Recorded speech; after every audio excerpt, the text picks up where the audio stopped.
Гос ипотека bizde иштеп атат. Bunu 14%dan 4%ga чейин түшүргөнбүз. 10 жылдан 20-25 жылга чейин узартып койгонбуз. Быйыл 2000 үй бүлөгө жакын кишиге эме бердик, үйлөрдү бердик.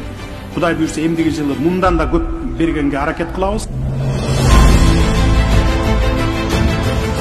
Бишкек шаарында мамлекет тарабынан ипотекалык негизде бериле турган турак жайлардын курулуш иши башталды. Ордо калаада 1500 батирлүү көп кабаттуу үйлөр салынууда. Учурда катлаваны казылып, бетондоо иштери жүрүүдө. Батирлер кийинки жылдын июнь-июлунда мамлекеттик ипотекалык компания аркылуу тапшырылат.